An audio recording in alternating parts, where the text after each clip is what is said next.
Warning: this video contains discussions of homophobia and of substance abuse. Viewer discretion is therefore advised. And now, here's Graham!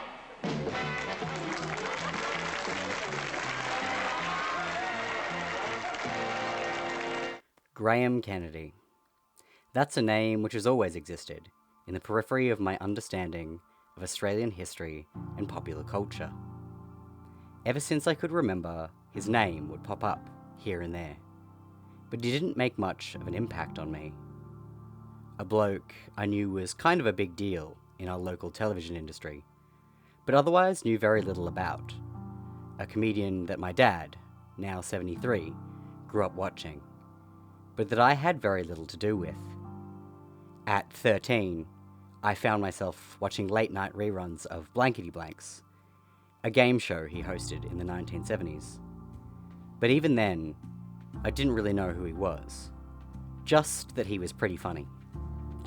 Then last year, I found myself on a Wikipedia deep dive that eventually turned into an obsession with his life and his work.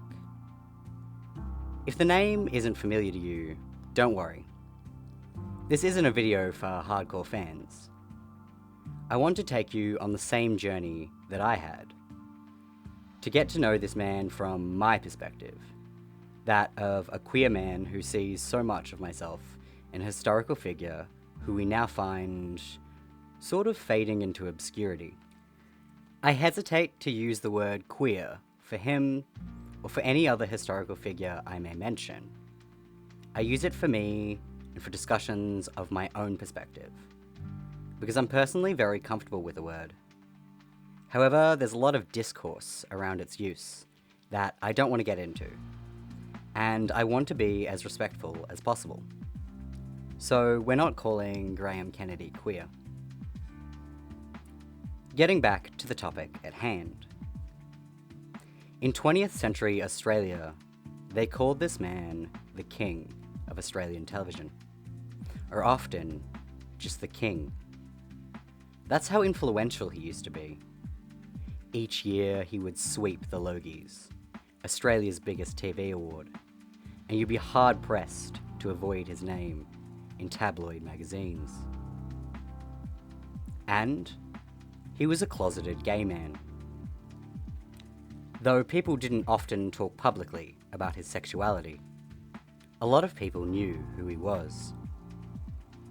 Being a period of that era of the 1950s, I think being gay must have been pretty harsh for Graham. I can imagine everybody knew, nobody cared. He alluded heavily to his own sexuality in his work.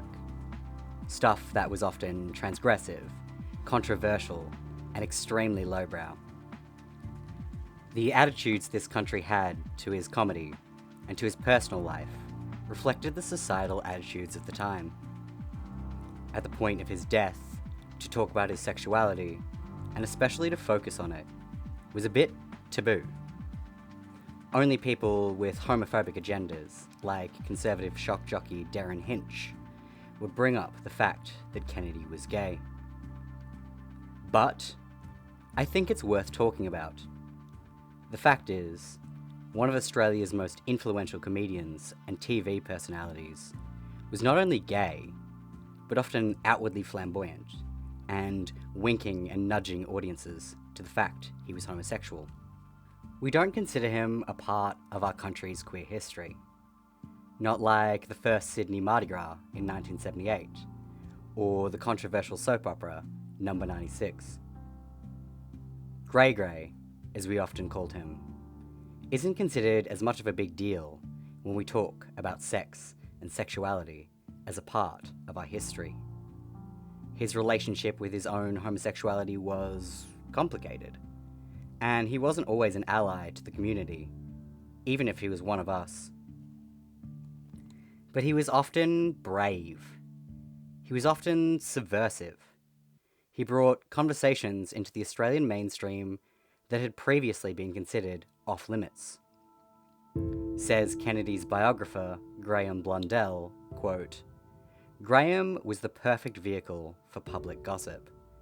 He was a conduit for the discussion of private domestic issues, even homosexuality. This essay is going to be the first of what will hopefully be a series of videos on Kennedy. I have so much passion for this man that it's just too hard to cover everything I want to say in one essay. So I'll be writing a bunch of standalone videos outlining a variety of topics and perspectives surrounding his life and work. But I wanted to start here, talking about his comedy as gay artistry, and how his experiences as a closeted gay man on Australian television affected his personal life. So let's dive in and talk about the man they called King, and how his prolific body of work is best viewed from a queer perspective. Graham Cyril Kennedy was born in the city of Melbourne in February of 1934. He was the only child of a volatile marriage that eventually ended in divorce. He grew up extremely poor and left school at 15. But as a child who'd always had a passion for the arts and for show business, he quickly found his way into the world of Australian radio. He started as a newsrunner and record boy, but soon became the comedic straight man to a Melburnian radio icon named Nicky Witter. Witter would teach him a lot of things he would later bring into the world of TV, adopting a familial tone with his audience, the ins and outs of comedic timing, and most famously, the habit of sending up the products he was supposed to advertise on air. Nice homemade vanilla slice made out of 2 Sayo biscuits. How about that? Sounds like dysentery, doesn't it? Kennedy would become infamous for roasting his advertising sponsors, a trick which, surprisingly, would make products fly off the shelves. Nicky Witter would die of a heart attack in 1956, right as television arrived in Australia. He was ready to take on the new medium, but he tragically never got his chance. Graham, however, did.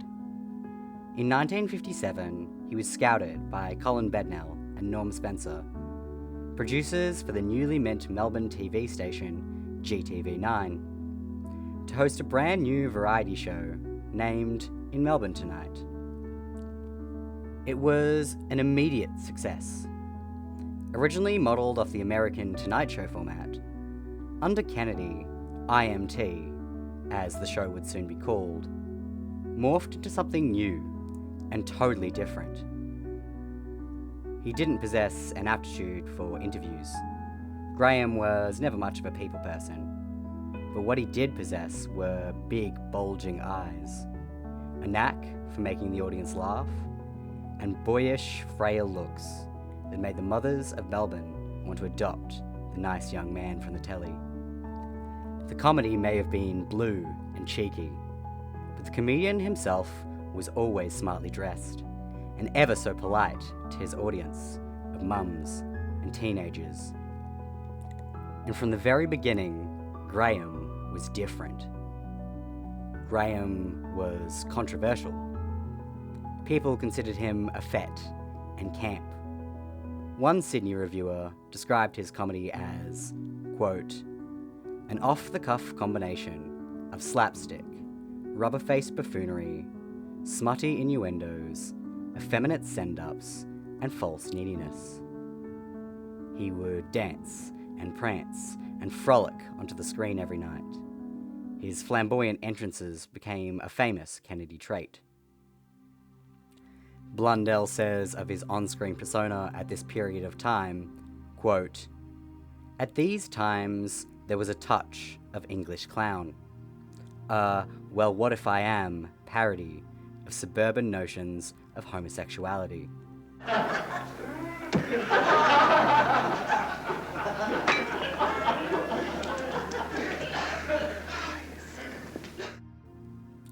This was picked up by fans and by the press almost immediately.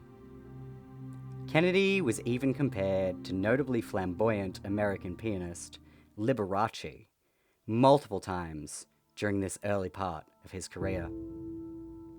During an interview with Australian magazine TV Times, Kennedy claimed to have gotten a letter from an angry viewer, not long after rumours about Liberace's sexuality had come out, stating that everything that had been written about the American could also be applied to him, on the other side of the Pacific Ocean. IMT's program manager, Norm Spencer, was wary of the attention Kennedy was getting and what people were suggesting about him, while outwardly calling his protege and moneymaker a, quote, natural Australian who does exactly the same things on television as any young fellow would do. He called out Kennedy's mannerisms on air, telling him to, quote, stop waving his hands around like a Hugh Stuckey, an IMT writer, claims that he had even seen Kennedy slammed against a wall by Spencer for being too effeminate. In 1959, Kennedy would start working alongside one of his main collaborators, Bert Newton, who would himself go on to become another iconic Australian television personality. They instantly became a perfect comedic pairing, with Bert acting as the comedic straight man to Graham's chaotic and zany on-screen persona. And Bert would often play into the burgeoning homoerotic elements of Graham's comedy. Because he wasn't just camp, there was more to the way he portrayed homosexuality on screen. Blundell states that Bert and Graham's on-screen chemistry often involved, quote, limp-wristed jokes and an aura of sexual ambiguity. No, please stick me somewhere, will you? I'll stick you somewhere. Bert and Graham would continue working alongside each other until the mid-1970s, and they would remain friends until Graham's death in 2005. In 1960, GTV9 was placed under new management, with Australian media mogul Frank Packer becoming Kennedy's new boss. According to Colin Bednell, Packer was not only terrified of homosexuals, he insisted he could pick one a mile off. Of course, he was absolutely sure Kennedy was gay, and was desperate for him to be fired. The only problem? Kennedy was the moneymaker of the station, and getting rid of him would be financial suicide, no matter how flamboyant he was. Graham spoke later to journalist Gerald Stone about Packer's homophobia, saying, quote, Sir Frank did suspect that I and others were of that persuasion. I mean, if everyone in the television industry was fired because of that, there would be few around. But inwardly, Kennedy was terrified. According to Blundell, Kennedy once jokingly claimed that Packer had been good for him, as it meant he was never frightened of another man again. Kennedy rarely talked about his private life. Of course he wouldn't, not with so many potentially career-ruining secrets to hide.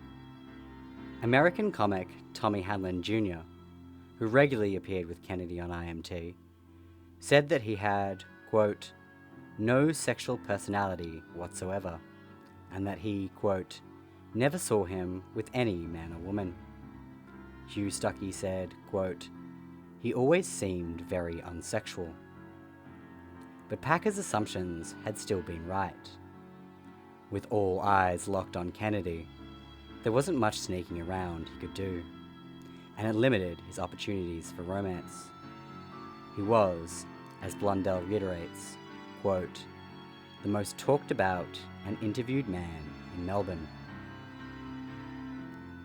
But it wasn't just that he said gay jokes, and it wasn't just that he was camp. There were plenty of camp straight men on Australian television. Bert Newton, for example, could be just as flamboyant as him, and yet he already had a reputation around town for being quite the ladies' man. No, this was different. Graham Kennedy was not a ladies' man. Actor Fred Parslow recalls receiving multiple calls from Graham when he was at his most depressed, including one when a relationship with an unnamed man had failed. He certainly tried to find love under the difficult circumstances, but he was usually on his own. Kennedy admitted to those closest to him that he often felt lonely and empty. His busy schedule and lack of privacy meant opportunities for companionship were limited. And this was the 60s.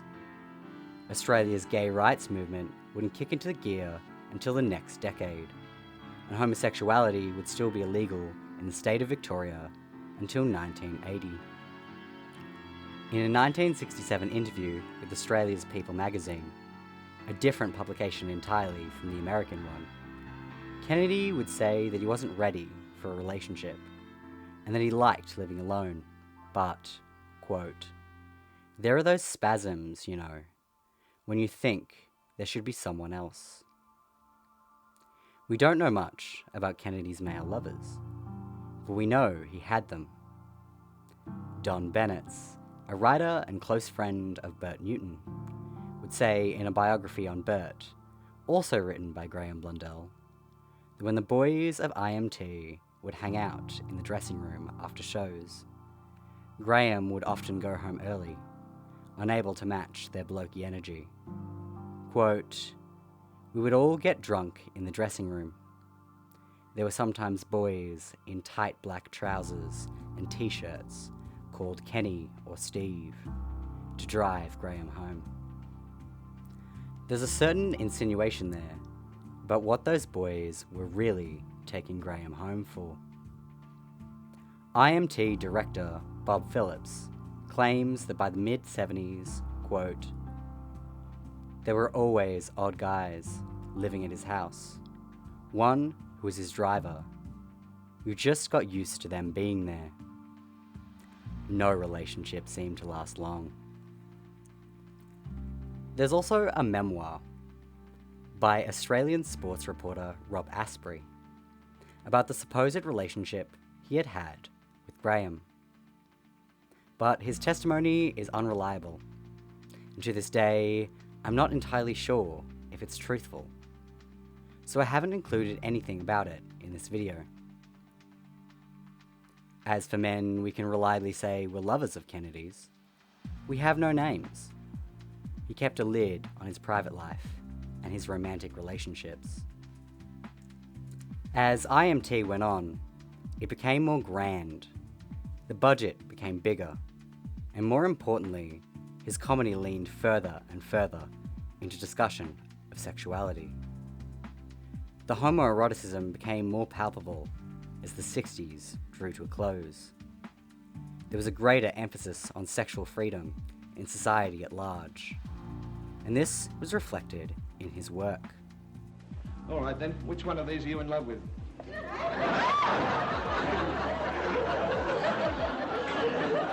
This charming maiden, sire, Mercia. Well, who's that pretty one over there? But trouble was brewing. The tabloids knew something was up. There was increasing public scrutiny the older he got about his lack of public love life. People were desperate for him to get married, but he never even had a girlfriend. Kennedy addressed this in the opening chapter of a coffee table book he published in 1967, titled Graham Kennedy's Melbourne. Quote, "Admit it, even you people who look only on Channel 2, you've heard that my unspectacular love life has been the despair of TV gossip columnists." Curiosity got the best of John Sorrell, a journalist for the Herald newspaper, who arrived at Kennedy's home one day in 1969 and knocked on the door. At first, nothing happened, and then, according to Sorrell, a young man answered, dressed in pajamas. He said he'd see if his boss was available. 5 minutes later, Kennedy turned up. And according to Blundell's biography, this is what happened next. Quote, "He was wearing a pale blue toweling dressing gown over ski pajamas, and his feet were bare and his hair uncombed. There's nothing I can say," Graham kept saying. Then the star of television gave a wan smile and gently closed the door. Sorrell spoke with Channel 9's program manager about the encounter. Then that October, Graham Kennedy resigned from In Melbourne Tonight. It might not have been Kennedy's encounter with that Herald journalist that had caused his exit from the show. He was feeling increasingly exhausted and less relevant in a changing social landscape, and had apparently been planning his resignation for at least a year. On the 23rd of December, he hosted his final episode of IMT. It was during this farewell episode that he was officially crowned the King. It was a title that the press had been using for him since the mid-60s. But on this night, it was finally made official. Veteran Australian newsreader Eric Pearce placed a huge prop crown upon his head and said, quote, "For over 12 and a half years, you have been the king of entertainers. You have written a chapter in the history of Australian television. You have become a legend in your own lifetime." But this was also not the end of the King's reign. In a 1973 interview with The Bulletin, he looked back at this period of retirement and said, quote, "I got a bit bored. You really run out of things to do after a while. So I did a year of radio and some television commercials. Went on a few trips around Australia. And so he came back to television with a new variety show, The Graham Kennedy Show, in the early 1970s.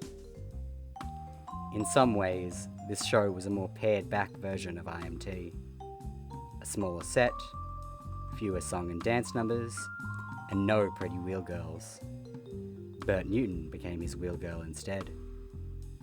But in other ways, it was like IMT on steroids. With more creative freedom, Kennedy's comedy became even more lowbrow and crude. And once again, it was laden with homoeroticism. Watch the way he flirts with Ozzy Ostrich, who is a puppet, sure, but importantly, he's a male puppet. Come closer, something. You have a better breath. Gee, thanks. That's all right.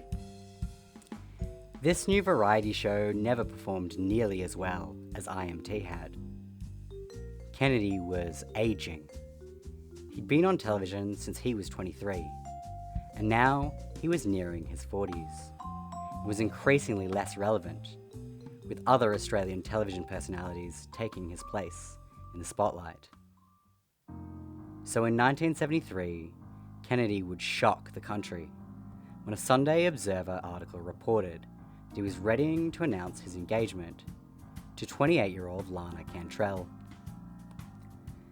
Cantrell was an Australian-born singer and former IMT regular who now lived in the States. She was to appear on The Graham Kennedy Show the next Tuesday, sing some songs, and the big announcement would be made. It was a hoax, of course. Blundell would call this fake engagement, quote, "a piece of performance art, an extended improvisation played in public, centered on the notion of his sexual ambiguity and the thin layer of doubt about his preferences." When the fateful day came, Kennedy said this, "Are we engaged? Well, that's a moot point. If being engaged means we do have plans for a life together, then yes, we are. If being engaged means putting notices in the paper announcing engagements, then we are not. Then things fizzled out. Cantrell returned to the United States. Kennedy said the faux engagement had been a ghastly situation that had gotten completely out of hand. In response to these comments, Cantrell said, "I loved him, and now I'm looking like a fool. I've been duped." However, writer and friend of Kennedy, Mike McCall Jones, remembers seeing Lana in the back seat of his car, making out with another woman. At the time, she was publicly supposed to be dating Graham. This suggests that maybe it was a prank. They were both playing with the public. The thing is, regardless of if Lana was in on the ruse, Graham had abandoned the idea of marriage long ago. His parents' marriage had been so traumatic for him, he didn't want to recreate it. Graham always told me right early on that he would never get married. He told me that his life was devastated when his parents split up. And he said straight out, he said, "Mrs. Fox, I'll never get married." The 1970s was when Kennedy really started talking about his sexuality, but always in vague ways. I must come to the question that everybody's asking you. No, I'm not. It's been rumoured, but no, I've never been caught. And what were you going to ask? Well, you're answering it very well, thank you. Very well indeed. He made frequent jokes about being gay, but it was never more than that. The jokes, however, could be pretty in your face. While never fully coming out, he certainly didn't shy away from references to his sexual preferences. Take this joke from 1972, for example. Thank you very much. Oh, there's a lovely welcome. Come down there and kiss all of you.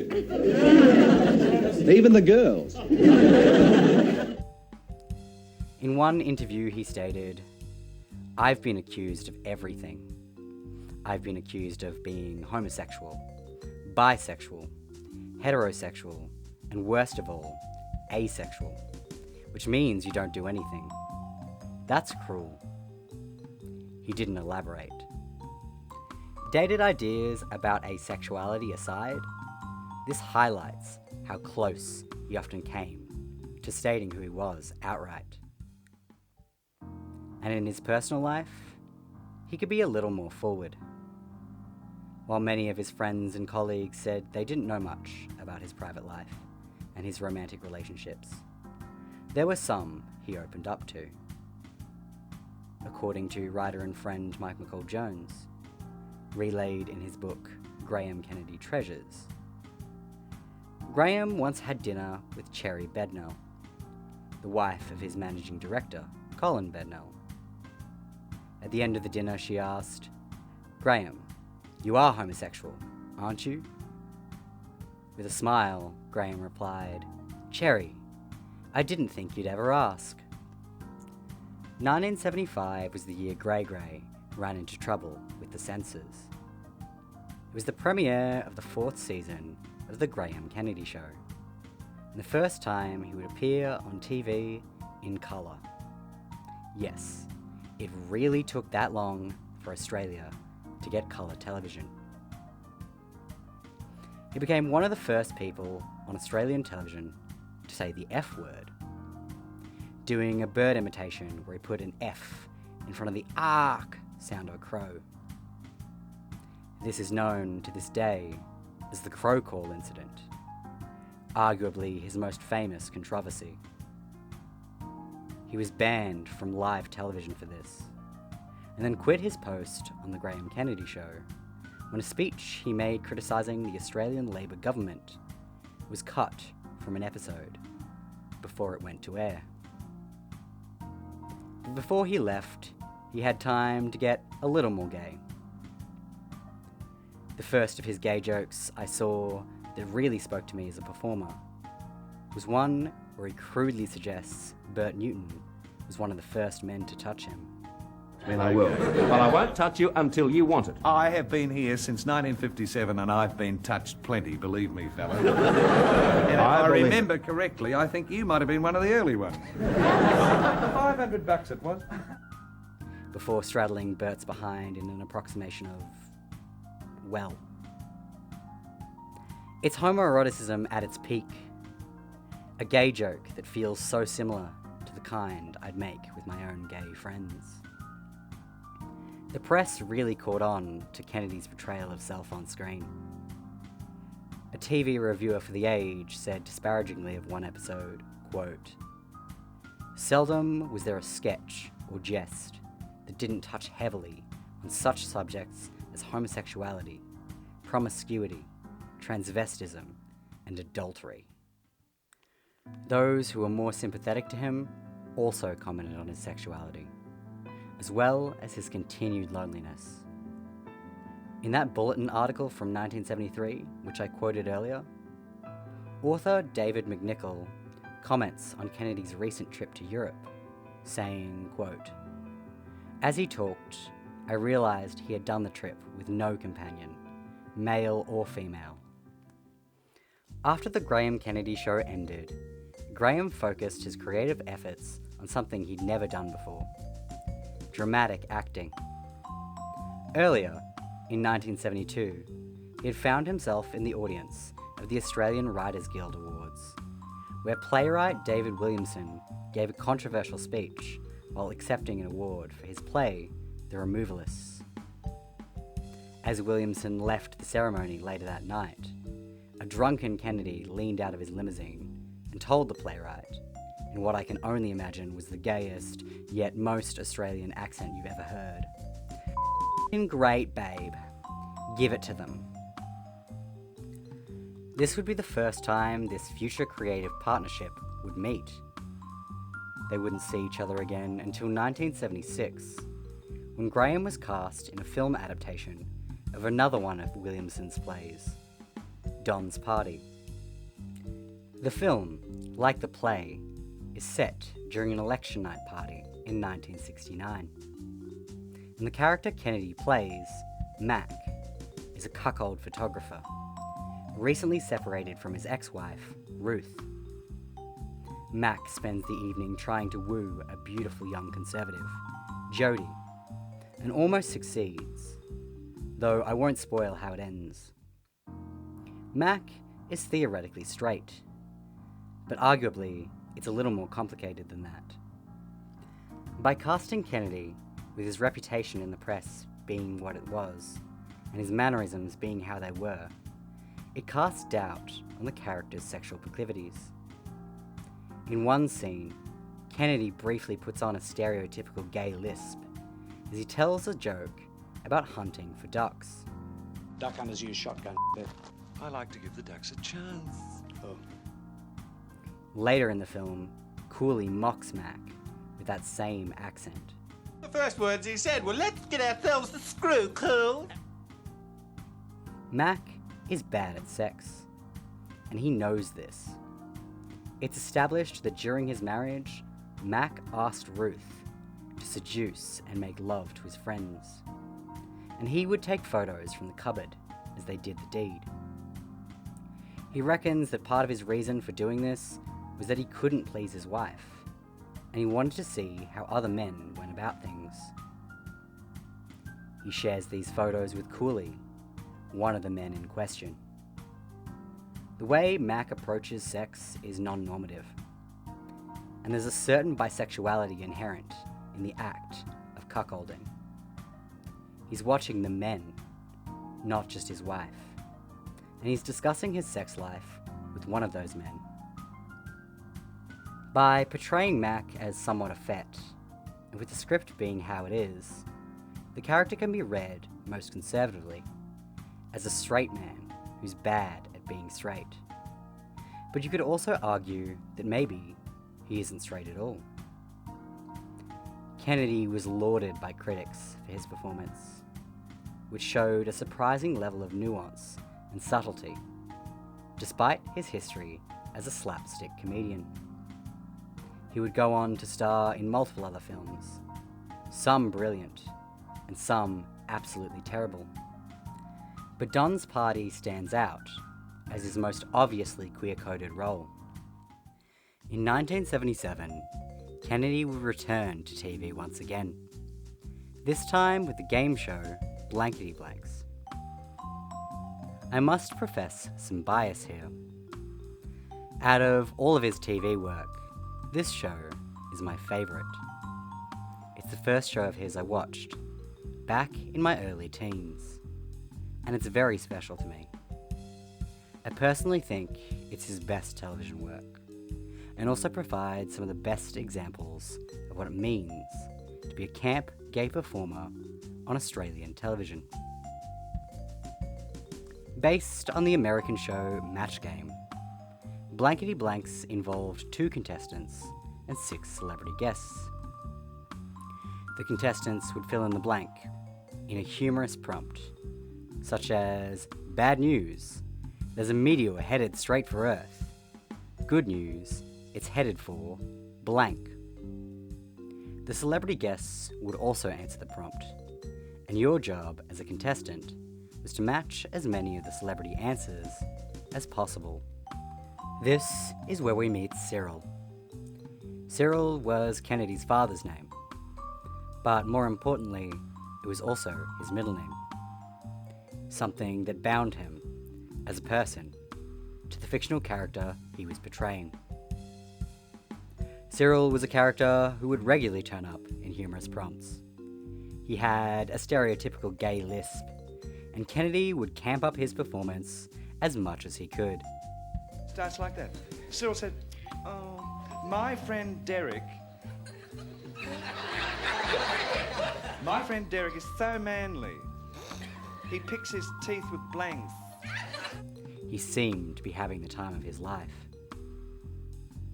With this character, Kennedy winked and nudged at his sexuality harder than he had ever done before. Cyril also became an iconic comic character of his, an important part of his lasting legacy. When people talk about his work now, in the 21st century, Cyril is bound to come up, regardless of what perspective they take on his work. Yes, it puts him in close proximity to the heterosexual stereotypical idea of a gay man, but it also tells his audience, with his choice of name for the character, that maybe this was who he really was. And he finds himself, at times, even using the language adopted by a community he was distanced from. Cyril would have used the knitting needles, but Derek was very butch. So I think you got Stuart on. Jackhammer. Oh, wouldn't that be butch? Blankety Blanks was also homoerotic in other ways. He would flirt with male celebrity guests regularly. In one episode, he kisses the guest John Paul Young on the cheek. My turn. And in another episode, he flirts with another guest, Mark Holden, who dutifully flirts back. I'll ask a young doctor whether he can fix me up. Hello, young doctor. Hello. Mark I was going to Holden say something terrible then, right? Yeah, well, I suggest you take an Aspro and go to bed with somebody you like. Blankety Blanks is rife with homosexual comedy. In one episode, he claims that a regular guest, Ugly Dave Gray, has drawn on his famous mustache. How does he know this? I know it's drawn on because I kissed him just before the show and it all came off on my... Blankety Blanks has become probably his most iconic show. It won him the last of his many gold Logies, the Australian TV award given every year to the most popular personality on Australian television. It introduced him to interstate audiences, where a lot of his previous TV work had only been popular in the state of Victoria. And yet, he only did Blankety Blanks for 2 seasons. Then he quit once more. This period of semi-retirement was significantly longer than periods before. He did some radio, He did some acting work, he did the occasional interview, but mostly he was laying low, enjoying the wealth he'd accrued from his years as Australia's king of television. He wouldn't return to the nation's TV sets as the host with the most until 1988, 10 years after Blankety Blanks had ended. But he came back with a bang, in more ways than one. He'd returned to Channel 9, the station he'd left behind with the Graham Kennedy Show. He was now about to host a news show, creatively titled Graham Kennedy's News Show. He was to provide a comedic take on news and current affairs from Australia and around the world, with his co-host being sports reporter Ken Sutcliffe. It was a ratings hit. The King was well and truly back. But behind the scenes, it was chaos. Graham had been known to have his problems with substance abuse, especially alcohol, ever since the 1970s, when writer and friend Mike McCall Jones would say, quote, "Sleeping pills and too much wine became a lethal late-night mix." By the late 1980s, his drinking problem had taken control of his life. He was having temper tantrums on set, and often he would go home, get drunk, and send late-night faxes to his co-workers. Abusive, angry rants that was sometimes known to make people cry. But still, the show persisted. Even though Graham was scared of being back in the limelight. He told the Sunday Telegraph's TV Extra magazine, quote, "As you get older, the prospect of 5 nights a week television is not entirely attractive. I am 54 years old. The last time I did 5 nights a week, I was 23. I might not have the stamina. The channel is trying to play that down. I'm trying to play it up. I don't want to disappoint all of us." Like every show before, Graham Kennedy's news show was pretty damn gay. Ken Sutcliffe became the main vehicle for Graham's homoerotic comedy, like Bert Newton had been in the 60s and 70s. Jokes would include placing his hand on Ken's knee. We've been doing this, how long have we been doing this? Oh, about 8 weeks. 8 weeks, and I've just discovered, if you do that, it's warm. Kenny has warm knees. Or claiming his co-star as his own. Graham, could I please take Ken home? Certainly not his mine. He would poke fun at perceptions people had about him during a segment regarding gay artist Andy Warhol. Auctioneers have discovered that Mr. Warhol hoarded an unbelievable amount of stuff. Mr. Warhol and I have something in common. Not that. In one episode, he would pressure Ken to take his shirt off.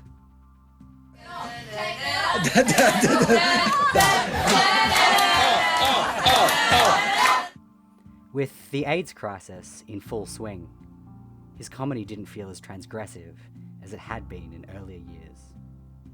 It places him as a gay aggressor, coming on to Ken, an unwitting straight man. Looking back now, it can seem a bit iffy. But still, Graham was signalling his sexuality to the viewers at home in a way many TV personalities didn't. Sure, by this point in Australia's television history, there have been other performers who were openly gay. But as one of the country's most famous and most scrutinised celebrities, he clearly didn't feel safe coming out. But he was willing, still, to insinuate things. Unfortunately, the optics of how he did this weren't so great. He was also still plagued by that same loneliness that had followed him around his whole life. One of Kennedy's producers, David Lyle, remembers a friend from Melbourne coming up to visit him, where he now lived in Sydney. Graham had planned a special meal for the man, including bacon and eggs, and homemade pear and almond bread, and had gotten the show's production unit to purchase everything necessary for the special weekend. Then, says Lyle, quote, "One of the saddest faxes I ever got was from Graham." The guest from Melbourne had decided to go out on the Saturday night, and the planned dinner didn't come to fruition. Lyle tells us in Blundell's biography, quote, "Graham seemed incapable of maintaining any form of friendship. I never had the sense that sex was any kind of primary drive for him." In the show's second season, its name was changed from Graham Kennedy's News Show to Graham Kennedy Coast to Coast. And with this, the lineup changed too.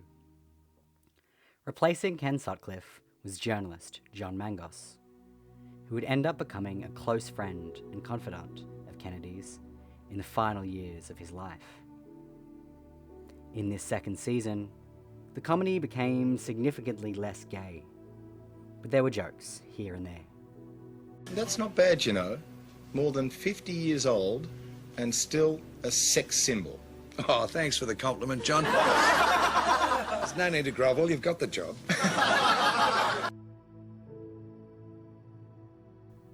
And then, after 2 seasons, Graham Kennedy retired once again. He fulfilled his contract with Channel 9 by doing one last hosting gig. Rather anticlimactically, this was Australia's Funniest Home Videos, a show he didn't particularly enjoy working on. And then he moved to the small town of Canyonley, in the Southern Highlands of New South Wales. There, his main companions were his Clydesdale horses, including his 2 favourites named Dave and Sarah, and his golden retriever, Henry. At first, he enjoyed his retirement to the country. When John Mangos asked if he was lonely at Canyonley, he replied, quote, "Yes, but I was lonely in Sydney. At least here the air is fresh and I can walk out the front door." But the honeymoon didn't last. The death of his horse, Dave, would push him over the edge. Says his close friend and carer in his final years, writer Tony Sattler, quote, "Graham did actually care for himself and his animals until Dave died. Then things started going to pieces. He stopped eating regularly, and not very much when he did. Just lots of booze." In the year 2000, 10 years after he retired from television, he was found unconscious and severely dehydrated by his housekeeper, Sally Baker Beale. He would be diagnosed with Korsakoff syndrome, a type of dementia associated with severe chronic alcoholism and a lack of nutrition. He would be moved to a townhouse in the nearby town of Bowral, and then eventually into a nursing home, where he would pass away in 2005 at the age of 71.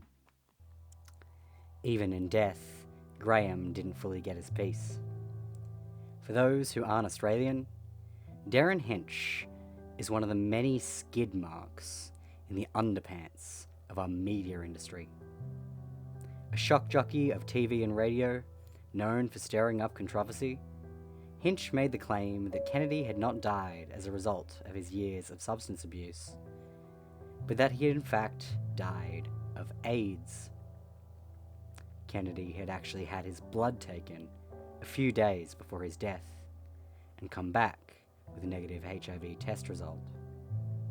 Hinch eventually rescinded his statement, but not before causing significant uproar. A letter to the editor, sent to the Australian magazine Crikey, reads in part, quote, "The gutless prick announced that Kennedy was gay, almost with glee. I couldn't see any reason why he'd do this. But after a bit of thought, I began wondering how many years he'd been waiting for Kennedy to die, so it could be him no one else but him, to announce that Kennedy was a pusher.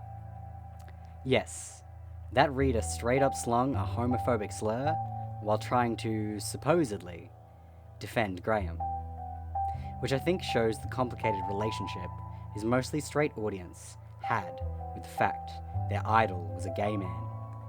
Now, it's important to note here that if Graham Kennedy had died of AIDS, this would not have been a mark against him. AIDS killed so many gay and bi men from so many different backgrounds. It did not see race, or class, or creed. The AIDS virus kills indiscriminately, and the tragedy of inaction was felt around the world. To die of AIDS does not make you a lesser person. The thing is, though, people like Hinch were using this supposed AIDS diagnosis simply to provoke homophobia in a country that didn't understand. And those, too, who tried to defend Kennedy did so in a way that misunderstood the stigma and discrimination faced by those with HIV and AIDS. Says journalist Karen Goldsworthy in an obituary for the monthly magazine, posted in June of 2005. Quote, "In claiming he died of AIDS, Hinch forced Kennedy's friends into a position where their indignant denial made them involuntarily collusive in reinforcing the notion that to die of AIDS is a matter for shame, disgrace, and scandal. Few, if any, commentators pointed this out, much less objected to it, so public awareness took a backward step. And people all over the country who have lost family, friends, or lovers to AIDS had a much more upsetting week than they might otherwise have done. So where do we go from here?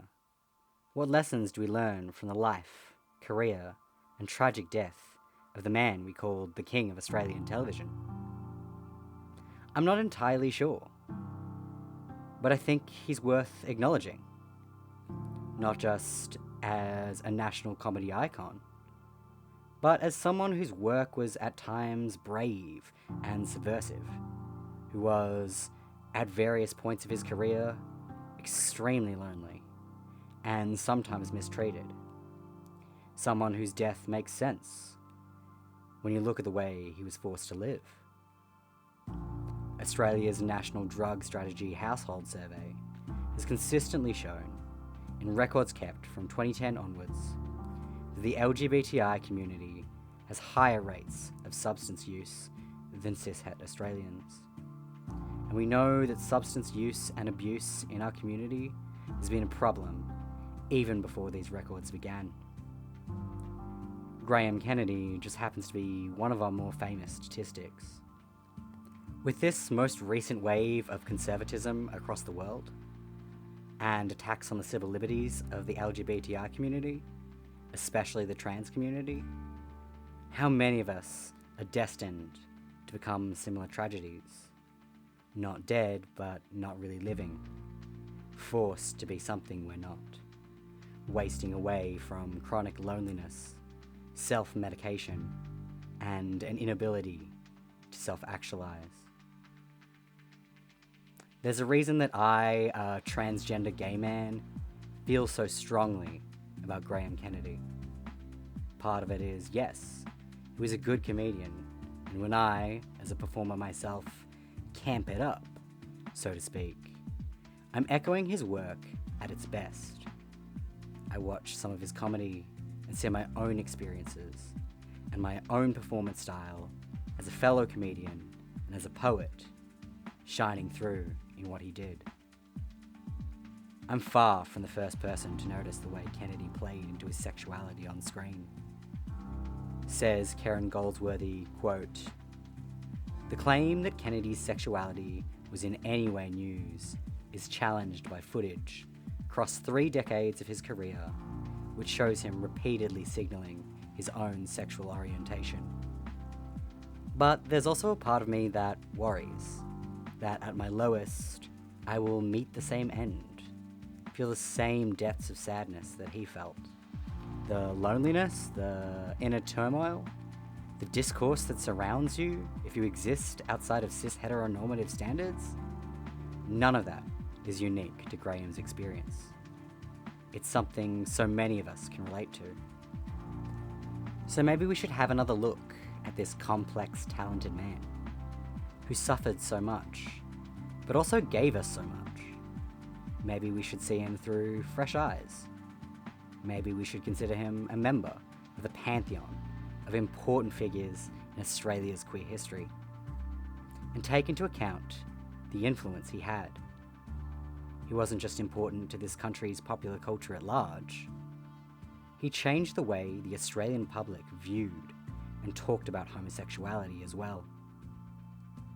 I can't change everyone's mind, but to me, he's not just an Australian icon. He's a gay icon too. And maybe one day, other people might see him the same way I do.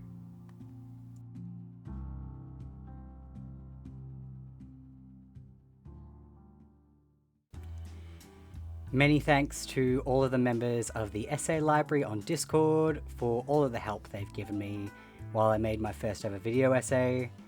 I couldn't have done this without them. I'll link their website below if you'd like to check them out. Special thanks specifically to Batman Ultra 7, who helped me heaps when I was lacking motivation and who gave me the tools to overcome it. And to That Fifth Puddle, who helped me navigate and understand how to use DaVinci Resolve. Thanks so much to all of the friends who've encouraged me and let me info dump about this long-dead comedian, including my friend Moira, who invited me over one day to their house and encouraged me to talk at length about this topic, and really helped me get into gear for this video essay. Thanks also to my mutuals on Tumblr for their constant encouragement.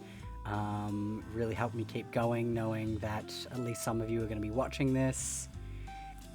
Another thanks goes to my friend Erin, who you can find at NewsAt61986 on multiple platforms, for teaching me so much about Australian television history.